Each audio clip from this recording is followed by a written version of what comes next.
Hello, my name is Henry Keane. This is News Pulse at UATV. Welcome to the daily segment. Today in the episode, Flamingo missiles on the main stage hitting hard the Progres Russian military facility, which make guidance units for missiles and UAVs. Kremlin terror after demanding ceasefire. Putin is afraid of Ukrainian drones paying a visit to the Red Square, but at the same time, he orders to hit civilian infrastructure in Ukraine, Russians being Russians. Ukraine and the EU have agreed to intensify work on the drone deal. More in our story for you. Ukrainian FP-5 Flamingo missiles struck Progres production military facility in Russian Cheboksary. Preliminary reports indicated that a fire broke out on the plant's premises after the impact. Local public channels indicate that the facility is still on fire. Progres manufactured jam-resistant guidance and navigation units. These units are used in Russian UAVs, cruise missiles and ballistic missiles. The number of middle strikes has also grown significantly. There are now twice as many strikes at distances of 20+ kilometers compared with March and 4 times as many compared with February. And there will be even more. This is a priority area. Volodymyr Zelensky, president of Ukraine, on X. In April 2026, Russian forces experienced negative battlefield dynamics. That was a Russian way to say, we are losing, folks. According to the Institute for the Study of War, Russian forces lost control of yet another 116 square kilometers in a single month. On such a scale, it has not happened since August 2024, when Ukraine's armed forces launched an operation in the Kursk region. The pace of Russia's advance has been slowing, then stalled completely. Then in November 2025, it tied it back. Under the constant pressure of Ukraine's armed forces' successful ground operations, of course, precision medium-range strikes are disrupting Russian logistics, forcing the enemy to defend areas where the Kremlin had planned to attack. And for the 5th month in a row, the losses of Russian army have exceeded its draft replenishments, says the man who is literally counting them, the commander of the unmanned system forces of Ukraine, Robert Madyar-Brovdy. According to the data, between December 2025 and April 2026, Russia mobilized and recruited under contract 148,000 individuals. At the same time, Russian losses from drone strikes alone amount 156,000 people. Well, every single enemy's kill has a video confirmation. For the 5th month in a row, it has managed to maintain that balance to be negatively, and this is one of the most important tasks of the direct influence of the defense forces on the combat capability and the strength of the enemy's pressure on the battlefield. The unmanned systems forces has a set norm. At least 30% of the defeats must concern the enemy's manpower. The current cumulative result for the 11 months is 29.59%. Robert Madyar-Brovdy, the commander of the unmanned systems forces, on Telegram. Well, to be honest with you, I'm at loss of words. I don't really know how to call this one. News, old news, very old news. So I just leave it to you, suit yourself. Soviet people just addressed Ukraine. Putin declared a truce for May 8-9, 2026 in honor of the celebration of the victory of the Soviet people in the so-called Great Patriotic War. And at the same time, Russian Ministry of Terror threatens to hit Kiev. And the event of attempts by the Kiev regime to implement its criminal plans aimed at disrupting the celebration of the 81st anniversary of victory in the Great Patriotic War. The armed forces of the Russian Federation will launch a retaliatory, massive missile strike on the center of Kiev. Ministry of Defense of Russian Federation on Telegram. There rarely has been a day in Kiev when Soviet Russian people did not actually retaliate on us in Ukraine. And we understand why. We in Ukraine are thwarting literally anything Soviet and everything Russian, including myth of, almighty invincible second-hand in the world army that should have taken Kiev for 3 days and in 5 years loses the land already occupied, and for making those oil refineries burn every day, as far as more than 2,500 kilometers deep into Russia. They hate us for 1 million of Russian killed or wounded in action in Ukraine, and counting. And they hate us the most for that we got used to all that, to be living with no power, no heat, no water, no safety. We've learned to survive because they, Russians, have taught us one thing. They now hate us for learning it so well. Russians just cannot be trusted. Several hours after the Kremlin declared a ceasefire, Russians attacked energy infrastructure in Ukraine in the Poltava region. And they do their infamous double strike. It means especially vile way. When Ukrainian emergency services already at the scene extinguishing the fire, Russians hit again. This very location, so to target those first responders. As of now, dozens of people are reported injured. Unfortunately, 4 people were murdered, including 2 first responders. And not only in Poltava, Russians also struck the Kharkiv region. 4 people also injured there, 1 person murdered. In the Dnipro region, they attacked critical infrastructure, 3 people injured. In Pavlograd, power lines were damaged, leaving thousands of families with no power. Strikes on Zaporizhia and the Kiev region with 3 people more injured. All that overnight, they demand a ceasefire for their own military parade.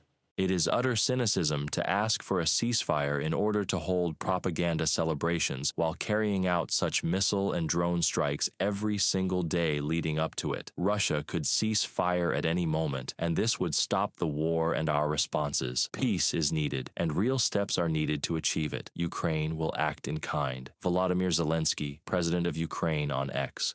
Maybe this is why Vladimir Putin has drastically reduced his public appearances and is hiding in underground bunkers, because the Kremlin is seriously afraid of an assassination attempt, especially following successful Ukrainian drone attacks. That is according to reports from the Financial Times and CNN. According to AFT data obtained from people who know Vladimir Putin personally and source close to European intelligence, the Federal Protective Service, this is Putin's bodyguards, has significantly tightened security around the Kremlin leader since March. He and his family have stopped visiting his residences in the Moscow region and in Valdai region. The shock of Operation Spiderweb using Ukrainian drones is still being felt. A person closely familiar with Putin told the Financial Times. An additional catalyst was the Americans' detention of President Maduro in Venezuela in January. Putin saw this as a signal of his own vulnerability. Chefs, photographers and bodyguards from Putin's inner circle have been banned from using public transport or even smartphones near the Kremlin leader. Surveillance cameras were installed in their homes, according to a European intelligence report obtained by CNN, and according to an informed sources, internet outages are also partly linked to protecting Vladimir Putin from drones. Furthermore, European intelligence names Sergei Shoigu as a possible organizer of coup d'etat, which Putin fears. The former defense minister, whom the Kremlin leader removed from his post in 2024 and moved to the Security Council, maintains influence within the military command, which is precisely why he arouses suspicion. And what about the ordinary people of Soviet Russia? Well, I think you might want to read the Washington Post article and report on the situation in, for example, Tuapse, after Ukrainian drones attacked the oil refinery 4 times in a row. Ecologists say that due to the fires, the air is filled with benzene, which causes leukemia. Therefore, a full evacuation should have been declared in the city a long time ago. Instead, local authorities advised against drinking tap water or just opening windows. And that's all. After the 3rd strike, Putin publicly stated that there were no, quote, serious threats and people were, another quote, coping. Well, even if that is the case, he's definitely not. Ukraine and the European Union have agreed to intensify work on the Drone Deal Initiative, the joint production of UAVs. On the European Political Community Summit in Armenia, Volodymyr Zelensky discussed strengthening Ukrainian air defense, contributions to the Pearl program. Worth to add that 48 European leaders gathered in the country. Putin actually considered absolutely dependent on the Kremlin, but now it's nothing more than a slap into his face. strengthening air defense, the production of drones and missiles, support for the PURL program, and the possibility of providing Europe with its own anti-ballistic capabilities. These topics were discussed at a Washington format meeting on the sidelines of the European Political Community Summit in Yerevan. According to President Volodymyr Zelensky, Ukraine received assurances from NATO that the supply of anti-ballistic missiles to Kyiv will continue under previous agreements. President of the European Council, Antonio Costa, called the forum in Yerevan historic. The geopolitical situation in Europe finds itself with the ongoing Russian war of aggression against Ukraine and the conflict in the Middle East demonstrates that our continent needs a 30-60-degree vision for its security. A €90 billion European support package for Ukraine was discussed on the sidelines of the Yerevan summit by European Commission President Ursula von der Leyen and Ukrainian leader Volodymyr Zelensky. The talks focused on the first tranche of the loan, which is planned to be allocated for joint drone production. Ukraine's needs remain as urgent as ever. Our EU €90 billion loan is providing vital funding for budgetary and defense needs. We are integrating our defense industries. We are investing in Ukraine's drone production, and we are associating Ukraine to our European drone defense and air shield projects, Ursula von der Leyen, President of the European Commission, on X. We offer a contribution to Europe's defense. Our drone deals, they bring countries together, and we need strong protection across Europe from drones and all attacks, potential attacks, and in the air, at sea, and on land. Drone deals mean joint work, joint production, shared protection. Let's move forward on this. And one more thing, we need to focus on what we will do if Russia does not end this war. We need continued pressure, and we need peace. And of course, it's number one, we need to find a workable diplomatic format, and Europe must be at the table in any talks. Canada has announced the allocation of an additional $200 million for a program to procure American weapons for Ukraine. In total, the country has already directed over $830 million to support the PURL initiative. And these are decisions that truly save lives, President Zelensky noted. Our shared values are born of that common history: freedom, rule of law, democracy, pluralism. And these values shape our relationships, determine our priorities, and point to our common future. Canada has consistently stood up for these values, including in recent years. From our membership of the Coalition of the Willing as one of the largest per capita contributors to Ukraine, to our leadership of the NATO Brigade in Latvia, our intensifying cooperation with the Nordic countries, UK and Germany, on Arctic security. As long as this war continues, strong support for Ukraine must continue. Every support package matters, especially air defense. Every contribution to the PURL program matters. And we need new PURL packages this year, this May. This helps us defend against the ballistic threats. And I believe Europe should be able to produce everything it needs to defend against everything, all the ballistic attacks, and all other weapons on its own. The leaders also discussed how to intensify the negotiation process to achieve peace in Ukraine, contacts with the U.S., and Europe's role. President Volodymyr Zelensky emphasized that it is crucial to push Putin toward a diplomatic end to the war, and there are ways to do this. This summer will be a moment when Putin decides what to do next, expand the war or move to diplomacy, and we must push him toward diplomacy.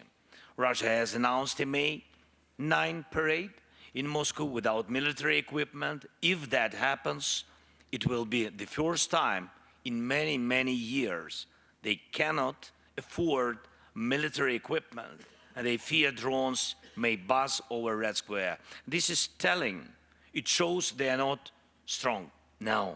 So we must keep the pressure by sanctions on, them. Ukraine is ready for the next round of trilateral meetings. Volodymyr Zelensky stated this during talks with Polish Prime Minister Donald Tusk. He stressed the need for a long-term ceasefire, robust security, and a lasting peace. Zelensky thanked Poland for supporting Ukraine's European integration and expressed hope for the opening of negotiating clusters for European Union accession in the near future. Reported by Victoria Chistyukina, UATV News. That's it for today. My name is Henry Keane. Thank you so very much for your time and presence. We know it, we feel it, and we appreciate that. Please comment, please like, please subscribe. Whatever next day holds for all of us, UATV will be there to keep you posted on everything with a bit of Ukrainian perspective to it. Thank you. Stay tuned. Goodbye.